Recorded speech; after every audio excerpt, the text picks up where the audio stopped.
देखो जी ਜਿਹੜਾ ਇਹ ਟਰੈਕਟਰ ਹੈ ਹਾਂਜੀ ਇਹਨੂੰ ਤਾਂ ਜਿਵੇਂ ਆਪਾਂ ਕਹਿੰਦੇ ਬੱਬਰ ਸ਼ੇਰ ਆ ਇਹਦਾ ਫਿਰ ਬੱਬਰ ਸ਼ੇਰ ਹੀ ਹੈ ਪਰ ਇਹ ਟਰੈਕਟਰ ਵਰਗਾ ਅੱਜ ਤੱਕ ਜ਼ਿੰਦਗੀ 'ਚ ਟਰੈਕਟਰ ਨਹੀਂ ਬਣਿਆ। ਆਓ ਮੁਲਾਕਾਤ ਕਰਨੀ ਤਾਂ ਪਿਲ ਲੱਗਦਾ ਹੈ ਸੰਗ ਪਾਉਣਾ ਪੱਟਾ ਸਾਰਾ ਕਹਿੰਦੇ ਜੁਰਤ ਚਾਹੀਦੀ ਜੰਗ ਜ਼ਿੰਦਗੀ ਦੀ ਜਿੱਤਣੇ ਨੂੰ ਮਿੱਠਿਆ ਮਕਾਮ ਇੱਥੇ ਸ਼ਕਲਾਂ ਨਹੀਂ ਲੈਂਦੀਆਂ। ਜੁਰਤ ਚਾਹੀਦੀ ਜੰਗ ਜ਼ਿੰਦਗੀ ਦੀ ਜਿੱਤਣੇ ਨੂੰ ਮਿੱਠਿਆ ਮਕਾਮ ਇੱਥੇ ਸ਼ਕਲਾਂ ਨਹੀਂ ਲੈਂਦੀਆਂ।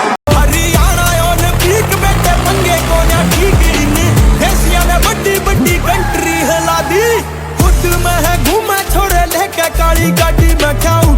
Oh my god, my god, oh my god, बदतमीज ना तेरे नाल के सारे बदतमीज ने ना यार मेरे जरा चीज ने